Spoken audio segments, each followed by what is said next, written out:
तेरी शरण, प्रभु तेरी शरण, हरि तेरी शरण, हरि तेरी शरण, गिरिराज धरण प्रभु तेरी शरण, गिरिराज धरण प्रभु तेरी शरण, गिरिराज धरण हम तो तेरी शरण, गिरिराज धरण तेरी शरण। बोल गिरिराज महाराज की।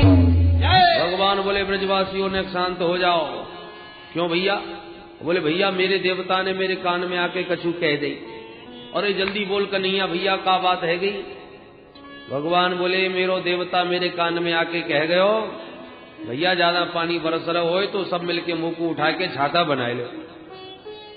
ब्रजवासी बोले हे भगवान ये 7 कोस को इतना लंबो चौड़ो देवता ये छाता कैसे बन जाएगा? भगवान बोले जब मेरे देवता ने मेरे कान में कही है तो बन ही जाएगा। चलो एक बार प्रयत्न करके तो देखो। ठीक है लाला चलो मिल करके करें कोशिश।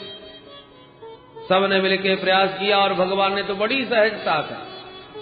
इत्युक्तैकेन हस्तेन कृत्वा गोवर्धनाचलम् दधार लीलया कृष्ण छत्राकमिव बालकः। जैसे बरसात में छोटे छोटे बच्चे कुकुरमुत्ता उखाड़ करके छाता बना के खेलते हैं, ऐसे ही कन्हैया ने 7 कोस के गोवर्धन को 7 वर्ष की अवस्था में 7 दिन और 7 रात तक धारण करके रखा। बोल गिरिधारी भगवान की। गिरि को धारण करने से प्रभु का नाम आज गिरिधारी हो गया। सारे ब्रजवासी भी अपना अपना कंधा और डंडा लगाए खड़े हैं और सबको यही प्रतीति हो रही है कि हम सबने मिलके उठा रखो है। ब्रजवासी बोले लाला हमें अब तक खबर ना हती कि आजकल हम इतने पहलवान है गए। नेगू आशा ना हती के जो उठ जावे गो और गजब है गयो भैया 7 कोस को पहाड़ इतने आराम से उठ गयो। कन्हैया बोले मैं तो पहले ही कहो कर तो ये माखन बेचबो बंद करो, गो सेवा करें और गो रस को आनंद लें तब शक्ति आएगी। तो देखो ब्रजवासियों कितनों गोरस खवाई दियो मैंने कि आज ताकत काम में आ गई कि ना। ब्रजवासी बोले हाँ कन्हैया है तो तेरे सब माखन कोई चमत्कार, तू माखन न खवातो तो हमारे अंदर बल कहां से आता। पर सनई 7 दिन जब पूरे होने को आए तो ब्रजवासी बोले लाला एक बात बता, हमारा तो ये कंधा थक जाए तो फिर या कंधा क्यों लगा ले, ये भी कंधा थक जाए तो एक सिर के सहारे लगा के खड़े हो जाए और जब पूरे ही थक जाए तो एक डंडा के सहारे हाथ में हाथ पैरों ठीक कर लें। पर भैया हम तो को देख रहे हैं 7 दिना को 1 अंगुरिया लगाए खड़े रहे। अब तक तेरे हाथ में या अंगुरिया में दर्द ना भयो का? देख ज्यादा मेहनत मत करियो, ये परेशान है जाएगो। एक काम कर तू थोड़ी देर आराम कर ले, चिंता मत करियो हम इतने हैं सब मिलके सब संभाल लेंगे। भगवान बोले मेरे बिना अकेले संभाल सकोगे? ब्रजवासी बोले दारी के तू का सोचे तेरी अंगुरिया पे सब धरोए का? अरे हम इतने डंडा और कंधा लगाए खड़े हैं वो सब बेकार है क्या? अरे जा जाके आराम कर। कन्हैया बोले तो ठीक है तुम ही संभालो भैया। तनिक अंगुरिया नीचे करी के सबके डंडा चटा चट उड़ गए। अरे भैया कन्हैया संभालियो संभालियो, सबके पसीना छूट गए। भगवान ने ज्यों का त्यों हाथ कर लिया। ब्रजवासी बोले गजब है गयो भैया, या की अंगुरिया ने की नीचे भई के सबके डंडा चटाचट बोल गए और तनिक और नीचे कर दे तो अपने तो कंधे ही चटाचट बोल जाते आज। तो क्यों भैया या की अंगुरिया में इतनी ताकत है का कि सबरो पहाड़ यही ने उठा रखो है? अच्छा निकालो तो अपने अपने कंधा बाहर। एक एक करके सबने कंधे निकाल दिए, पर जहां की तहां गोवर्धन भगवान की मात्र एक कनिष्ठिका पर। अब तो ब्रजवासियों के होश हो गए। अरे भैया हम तो सोच रहे कि सबने मिलजुल के उठा रखो है, पर अब बात समझ में आई हम तो फालतू की माटी के मधुकरा बने लगे। छोरा ने तो अकेले नहीं सब उठा रखो है, नंद बाबा से बोले बाबा बाबा तो हमारी सौगंध है, सच्ची बोलियो ये छोरा तेरो ही है का? नंद बाबा बोले क्यों भैया तुम कैसी बात करो, मेरो छोरा ना है तो कौन को छोरा है? ब्रजवासी बोले बाबा बुरो मत मानियो, हमारे खानदान में एक से एक पहलवान भय पर या छोरा जैसो तो आज तक ना सुनो हमने। क्व सप्ताहायनो बाल क्व महाद्विविधारणम ततो नो जायते शंका ब्रजनाथ तवात्मजे। हे ब्रजनाथ, हमें तो शंका है रही है ये छोरा तेरो ना है, ये तो साक्षात भगवान है, साक्षात नारायण है, या कोई बहुत बड़ो देवता है, ये साधारण मानव ना है। नंद बाबा घबराए गए, ये मेरे लाला को जबरदस्ती भगवान बनाए बैठ रहे हैं।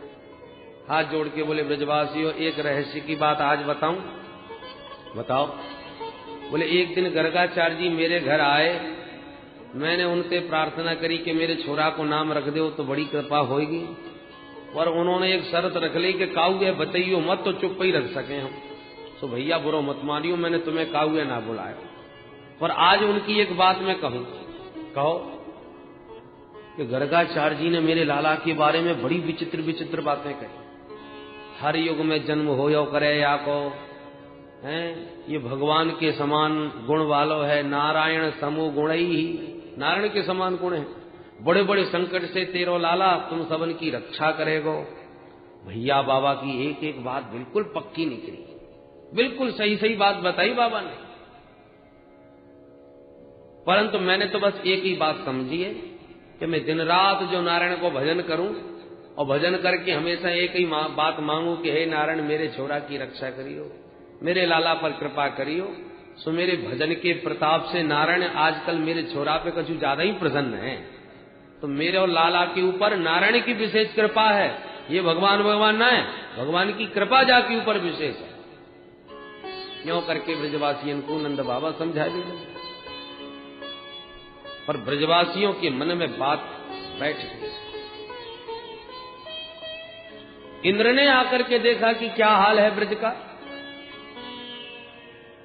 7 दिन मूसलाधार प्रलयंकारी मेघों ने बरसात की है, परंतु जब ब्रज में आके देखा, गिरधारी बने गोविंद का दर्शन किया, होश उड़ गए इंद्र के। मेघों से कहा भाई पानी कहां गया? बोले सरकार जितना था सब उड़ेल दिया। बोले भाग जाओ यहां से। सब मेघमंडल पलायन कर गए, आकाश साफ हो गया।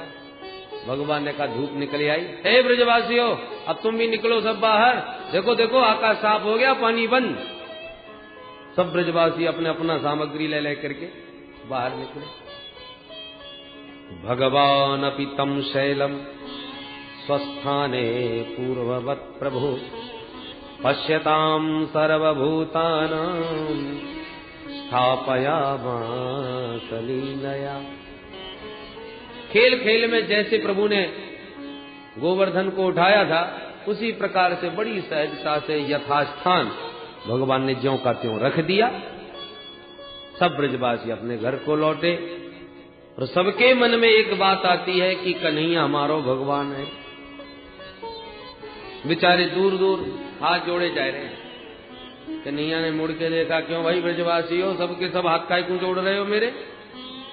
ब्रजवासी कान पकड़ में लगे। कन्हैया भैया आज तक तो को नंद को छोरा समझ के तेरे साथ चाहे जैसे बोल रहे, चाहे जैसे खेल रहे, चाहे जैसे व्यवहार कर रहे, हम तो सखा समझ के सब बातें कर रहे, पर आज पतो चली कि तू तो भगवान है भैया। अब आज के बाद कबू ना खेलवे बारे, न जाने भगवान को का अपराध बन जाए हमसे। अब तक की गलती माफ करियो भैया, पर आज के बाद कबू ना खेलेंगे। कन्हैया को लगा ये तो सब गड़बड़ हो गया। मैं इन ग्वाल वालों में गुप्त रह करके लीला करने आया था, इन्होंने भगवान मान लिया तो सब गड़बड़ हो जाएगा। हंस करके प्रभु बोले, हे ब्रजवासी हो, तुमने भगवान कैसे समझ लियो? ब्रजवासी बोले, भैया भगवान ना है तो कौन है? तूने पैदा होवे की देर ना भई कि भूतना मार डाली। हमने सोची तो ऐसी तो को लेके भाग रही होगी, सो ठोकर खा के मर गई। जैसे तैसे मन को समझा लिया, तने एक लात में गाड़ी ही उड़ाई दी। हमने सोची आंधी तूफान में ऐसी उड़ गई होगी। तृणावर्त मारो, बड़े बड़े असुर तेने चुटकी में मार दे। हम बार बार अपने मन को जैसे तैसे समझा लियो करते, और आज जब तेरी एक अंगुरिया पे 7 कोस को गोवर्धन देखो तो लाला अब तो नेकू कसर ना रही मन में, तू निश्चित भगवान, ये काम भगवान के अलावा कोई ना कर सके। कन्हैया बोले बाबरी मत बनो ब्रजवासियों, तुम्हें एक बात को पता होना है। कहा भैया? बोले वो मेरे गोवर्धन देवता ने मुझको एक मंत्र दियो है। कौन सो मंत्र? भगवान बोले मंत्र थोड़ी बतायो जाए, वह मंत्र को चमत्कार ऐसा है कि यदि मैं वह मंत्र को जप लूं तो बासा में जो भी देखेगा वो बाकी सबरी ताकत मुंह में ही आ जाएगी। तो मैंने गोवर्धन उठा के वो मंत्र पढ़ना प्रारंभ किया और तुम सबके सब टुकुर टुकुर मुंह को देख भी लग गए। तो तुम सबन की ताकत मुंह में आएगी और मैंने अकेले ने गोवर्धन उठा दियो। ब्रजवासी बोले ओहो जे बात है, वही हम समझ रहे कि आजकल हम कमजोर कैसे है रहे। चौरे नंद के लाला, कल तक माखन मिश्री चुरा तो अब तूने हमारी शक्तियों चुरानी प्रारंभ कर दी। मधुमंगल बोलो मैं तो पहले ही समझ गया हो कछु गड़बड़ है, अन्यथा याकू कितनी बार मैंने कबड्डी में हराया, कुश्ती में गिराया, पर आज मैं बड़े चक्कर में पड़ गया हो कि मेरी ताकत चली कहां गई। पर अब मैं समझ गया जब सबरी ताकत यानी मंत्रन से मेरे अपने पास ले ली तो मुंह में धरो ही कहा तो गोवर्धन उठा पातो। भगवान ने सब ब्रजवासियों को बात जचाई दे। कछु माखन को बल बढ़ो, कछु गोपन करी सहाय, श्री राधे जू की कृपा से मैंने गिरवर लियो उठा, गिरवर लियो उठा। भोले भाले ब्रजवासी सब मान गए कन्हैया की बात, लपक करके हृदय से लगा लिए कन्हैया को। अरे कन्हैया भैया तूने खूब बताई ये बात, अन्यथा आज तो हम सचमुच घबरा के तो वो भगवान ही मान ले होते। इस प्रकार भगवान अपनी भगवत्ता को छुपा लेते। कार्तिक शुक्ल प्रतिपदा के दिन गोवर्धननाथ की पूजा भई। द्वितीया को सबने भैया दूज का त्योहार मनाया और तृतीया से इंद्र ने पानी बरसाया, नवमी पर्यंत 7 दिन तक। 10वीं तिथि में एकांत अवसर पाकर इंद्र ने आकर के भगवान के चरणों में प्रणाम किया और 10वीं के दिन 10 श्लोकों से भगवान की दिव्य स्तुति गाई। विशुद्ध सत्वं तव धाम शांतम, तपोमयं ध्वस्तरजस्तमस्कं, मायामयोऽयं गुणसंप्रभावो, न विद्यते ते ग्रहणानुबन्धः। हे प्रभु, आप परम विशुद्ध सत्व में स्थित परम पुरुष भगवान नारायण हैं। रजोगुण तमोगुण आपको छू भी नहीं सकता। ये सारा त्रिगुणात्मक प्रपंच आपकी माया के द्वारा प्रवाहित है। ऐसे हे प्रभु हम आपको प्रणाम करते हैं। आप ही जगत के पिता हो, गुरु हो, सारे जगत के मालिक हो। मेरे जैसे जगदीश मानियों का मान भंग करने के लिए आप अपनी स्वेच्छा से वपु धारण करके प्रकट भय हो। प्रभु मेरे अपराध को क्षमा करें और ऐसा अनुग्रह करें कि मेरी बुद्धि इस प्रकार की दोबारा न हो। मैं आपकी भगवत्ता को भूल न जाऊं और आपकी भगवत्ता को पहचानते हुए दोबारा अभिमान ग्रसित न हो जाऊं, ऐसा अनुग्रह करें। भगवान हंस करके बोले देवराज, मैं जिससे बहुत प्रेम करता हूं ना, उसी का अभिमान तोड़ता हूं। ये मेरा स्वभाव है। जो अभिमान के ग्रसित होकर मुझ परमेश्वर के प्रभाव को पहचानते नहीं, उनके अभिमान को तोड़ करके उन्हें शुद्ध मार्ग दिखाने के लिए मेरे कोप में भी उन पर कृपा छिपी रहती है। मामैश्वर्य श्रीमदान्धो दंडपाणि न पश्यति, तम भ्रंशयामि संपद्यो यस्य चेच्छाम्यनुग्रहम्, यस्य अहम अनुग्रहम इच्छामि, जिसके ऊपर मैं अनुग्रह करना चाहता हूं उसी का अभिमान तोड़ता हूं। धनाभिमान है तो धन खींच लेता हूं, पदाभिमान है तो पद छीन लेता हूं। तम भ्रंसयामि संपद्य गम्यताम शक्र भद्रम वह। जाओ देवराज, तुम्हारा कल्याण हो, अभिमान से रहित होकर के अपने अधिकार को स्वीकार करो। सुरभि गाय ने भी दुग्धाभिषेक करके भगवान की सुंदर मधुर स्तुति करी और कहा, प्रभु हम गायों के नाथ तो आप ही हो, आज से भगवान का नाम गोविंद हो गया। इंद्र ने और गो माता कामधेनु ने मिलकर के आज भगवान को गोविंद नाम दिया। बोल गोविंद भगवान की। इंद्र क्षमा याचना करते हुए प्रस्थान किया। अब आ गई एकादशी, दसवीं को गए देवराज, अब दूसरे दिन एकादशी। नंद बाबा एकादशी का निर्जला व्रत रखते हैं। एकादश्याम निराहार समभ्यर्च्य जनार्दनम स्नातुम नंदस्तु कालिंद्या द्वादश्याम जलमाविशत्। नंद बाबा एकादशी के दिन बिल्कुल निराहार रहते हैं और उस दिन भगवान की विशेष पूजा करते हैं। सहस्त्र तुलसी दल से अपने जनार्दन प्रभु की अर्चना कर रहे हैं। समभ्यर्च जनार्दनम, पूजा पाठ करके एकादशी का व्रत तो बड़े आनंद से किया, परंतु रात के 12 बजे नंद बाबा को भ्रम हो गया कि ब्रह्म बेला हो गई, सवेरा हो गया। तो अर्धरात्रि में ही स्नान करने पहुंच गए। अर्धरात्रि में जलाशयों में स्नान वर्जित है, क्योंकि जलाधिदेव वरुण उस समय विश्राम करते हैं।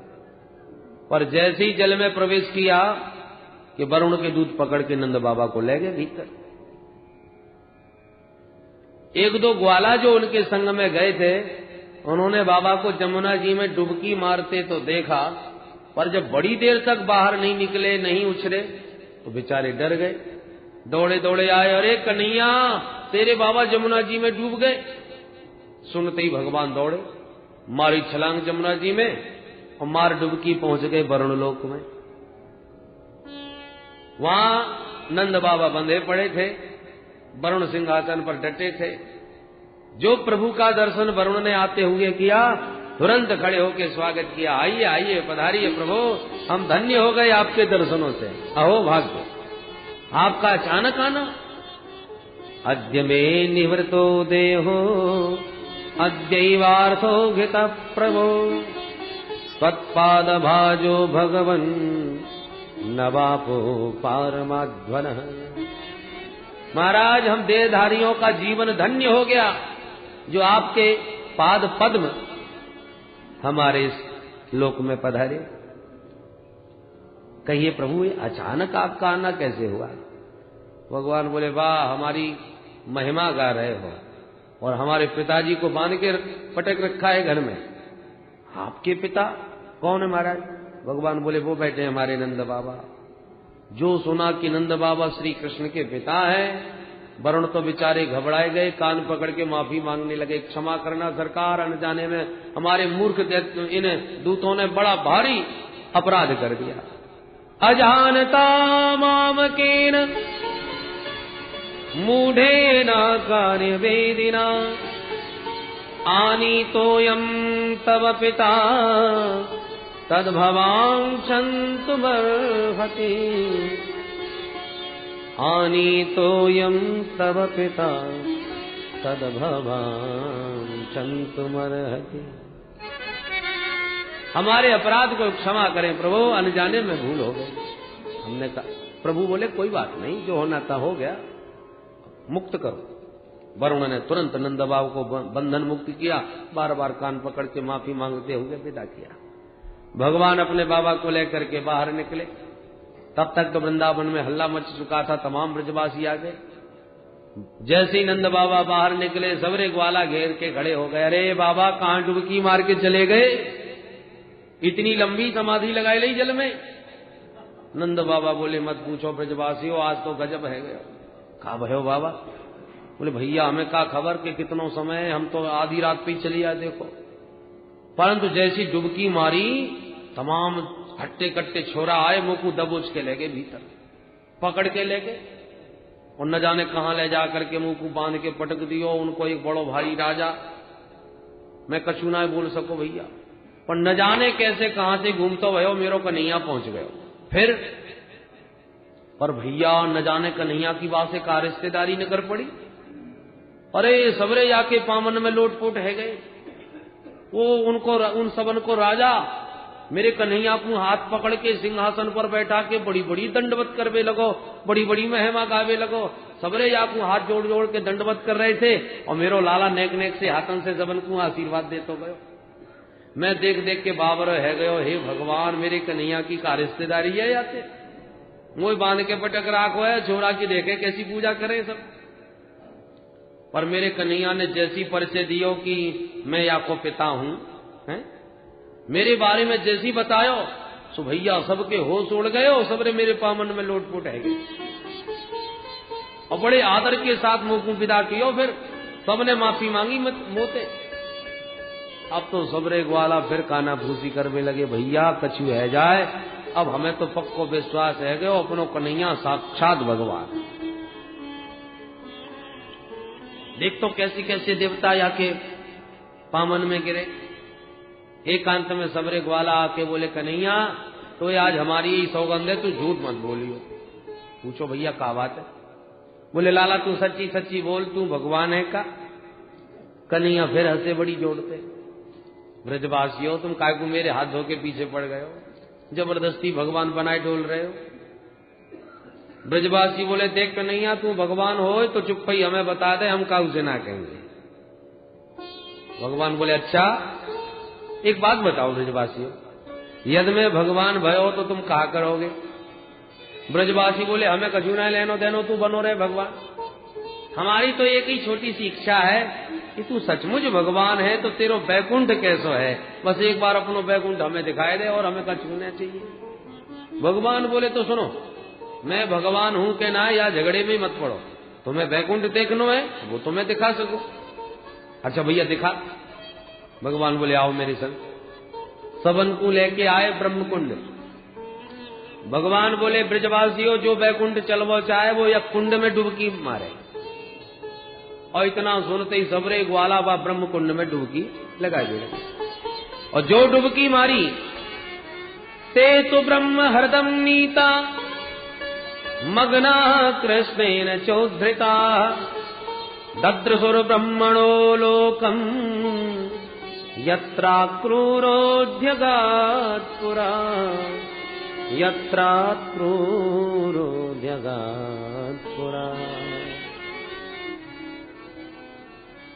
जहां डुबकी मारी कि सबके सब डुबकी लगाते ही दिव्य वैकुंठ में पहुंच गए, जहां पर सबके सब चतुर्भुज रूपधारी हैं, सब नारायण के ही सदृश हैं। जो यमुना के भीतर क्रूर जी को दिव्य लोक का दर्शन कराया था वही भगवान ने सारे ब्रजवासियों को आज करा दिया। ब्रजवासी आपस में काना फूसी करवे लगे, चौरे अपन कहाँ आए गए? यहां तो देखो चारों तरफ सब चार चार हाथ वाले डोल रहे। एक बोलो मालूम पड़े बैकुंठ में खड़े, पूरे तो यही बैकुंठ है, तो या बैकुंठ में अपनो कन्हैया कौन सो है ये तो पतो लगाओ। बोले चलो यहां से पूछे। एक भगवत पार्षद के पास जाके बोले भैया जी राम राम। उसने इशारा किया मौनम आस्था। ब्रजवासी बोले राम राम, ये कैसो बैकुंठ? काऊ से राम राम ही ना कर। दूसरा बोलो भैया ये अपनी भाषा ना समझ पा रहे हो, हर क्षेत्र में अलग अलग भाषा, अलग अलग व्यवहार, अलग अलग शिष्टाचार के तरीके हो, सब जगह राम राम थोड़ी चले। कहीं राधे राधे, तो कहीं बम भोले, तो कहीं जय सिया राम, तो कहीं हाय हाय बाय बाय। जैसा देश वैसी परंपरा और भाषा। ब्रजवासी बोले तो अपनी भाषा यहां कौन समझेगो? अरे भैया जब अपनी भाषा ही कोई ना समझेगो तो अपन यहां कहां घूमे, अपने कन्हैया को कहां ढूंढे? एक बोलो वो देख वो सिंहासन पर बड़े भारी नाग के ऊपर कौन बैठो है? या की सकल सूरत तो बिल्कुल अपने कन्हैया से मिल रही है। दूसरे बोलो मैं पक्को कह सकूं यही अपनो कन्हैया है, यही कन्हैया है, चलो चल के बात करें। जैसी दौड़े आगे, सेवकों ने रोक दिए, सावधान, यहां से आगे कोई नहीं जा सकता। स्तुति पूजन जो भी कुछ करना है यहीं से कीजिए, इस सीमा से आगे कोई जा नहीं सकता। ब्रजवासी बेचारे दूर से ही हाथ जोड़ के दंडवत प्रणाम करवे लगे। तब तक आसपास क्या देखते हैं कि चतुर्मुख ब्रह्मा भी खड़े हैं, पंचानन त्रिपुरारी भी खड़े हैं, अनेकानेक देव वृंद बड़े बड़े छंदों से, बड़े बड़े वैदिक मंत्रों से भगवान की स्तुति का गान कर रहे हैं। ब्रजवासी सुन सुन के देख देख के बाबरे है गए, हे भगवान ये तो बड़ा विचित्र वैकुंठ है। अब तक तो 4 हाथ वाले दिख रहे थे, अब तो 4-4, 5-5 मुंह वाले भी दिखने लगे। बड़े ठाटे हैं अपने कन्हैया के भैया, यहां तो देख देख के महान आश्चर्य सबको हो रहा है। नंदादयस्तु तम दृष्ट्वा परमानंद निर्वृता कृष्णं च तत्र छन्दोभिः स्तूयमानं सुविस्मिता कृष्णं च तत्र छन्दोभिः स्तूयमानं सुविस्मिता। भगवान श्री कृष्ण की इस वैदिक मंत्रों से ब्रह्मादिक देवताओं के द्वारा की गई स्तुति को देख सुन करके नंदादिक ब्रजवासियों के आनंद का पारावार नहीं रहा, आश्चर्य का ठिकाना नहीं रहा। परंतु ये दिव्य भव्य प्रभु का ऐश्वर्य देख देख करके ब्रजवासी थोड़ा डर गए, घबरा गए कि न जाने कहां फंस गए भैया, तू का उसे बात कर ना सके, यहाँ की भाषा हम समझ ना सकें, ये का बोल रहे हैं ना हमारे पल्ले पड़ रही, और हम जो पूछबो चाहे वो इनके पल्ले ना पड़ रही। आंख बंद करके बोले कन्हैया भैया तेरे खूब ठाट देख लिए, अब ना चाहिए तेरो बैकुंठ, तू तो वापिस हमें वृंदावन बुलाए ले। जैसे ही वृंदावन का स्मरण किया तो जिस हृदय में डुबकी मारी थी उसी में से तुरंत उछल के सब बाहर निकले, और बाहर निकलते ही देखा हाथ में बंसी लिए कन्हैया मंद मंद मुस्कुरा रहे हैं। बोल वृंदावन बिहारी लाल। सबरे ग्वाला दौड़ करके कन्हैया से लिपट गए, भैया कन्हैया तेने तो आज गजब कर दियो। कहा भयो बताओ। अरे लाला जीवन में पहली बार ऐसो दिव्य बैकुंठ देखो, 4 मुंह वाले 4 हाथ वाले, अरे अब तक तो सुन राखे पर आज आंखनते देखे। कन्हैया बोले कैसो लगो बैकुंठ ये बताओ। ब्रजवासी बोले भैया का कहवो बा बैकुंठ को, आनंद ही आनंद है, तेरे तो बड़े गजब के ठाट है भैया। जब सांप के ऊपर तू बैठो है तो काली नांग नाथवे में तो एका देर लगे, जब 1000 फन वाले के ऊपर शोभ है तो 100 फन वाले को नाचवे में का देर लगे। पर एक बात जरूर कहनी पड़ेगी कन्हैया, तू बुरो मत मानियो। हाँ हाँ कहो। ब्रजवासी बोले लाला तेरो बैकुंठ चाहे जितनो सुंदर होए पर हमारे वृंदावन जैसो आनंद ना है। क्यों भैया का कसर है मेरे बैकुंठ में? ब्रजवासी बोले सबसे बड़ी कसर तो ये है कि को काऊ से राम राम ही ना करे, ठीक से बोले बतरावे ना है, तेरे बगल में कोई जा ना सके तो उसे कोई ठीक से बात ना कर सके, तेरे साथ बैठ ना सके, तेरे साथ खा ना सके। वाह बैकुंठ को हम क्या करेंगे भैया, वहां से अच्छा तो वृंदावन लाखों गुनों बढ़िया। तेरे साथ खूब तो कबड्डी खेलें, खूब कुश्ती लड़े, प्रेम से तेरे साथ खावे, तेरे साथ खेले कूदे, तो जो आनंद तेरे साथ खेले वे कूदवे को या ब्रज में मिले वो बैकुंठ में कहां धरो। तो भैया तू अपनो बैकुंठ अपने पास धर राख, हमारो तो वृंदावन लाखों गुनों बढ़िया। बोल वृंदावन बिहारी लाल की। तो बैकुंठनाथ भगवान बड़े दुर्लभ और ब्रज बिहारी कृष्ण बड़े सुलभ। और उस भगवान के दिव्य ऐश्वर्यपूर्ण स्वरूप का दर्शन करने के बाद अब सुखदेव जी भगवान के दिव्य महारास में प्रवेश करते हैं। आइए हम और आप भी अपने मन को भगवान के महारास में समर्पित करें। और इसलिए सुखदेव जी ने महारास का शुभारंभ भगवान शब्द से किया। भगवान पिता रात्रि शरदोत्फुल्ल मल्लिका वीक्षरन्तुं मनश्चक्रे योग मायामुपाश्रितः।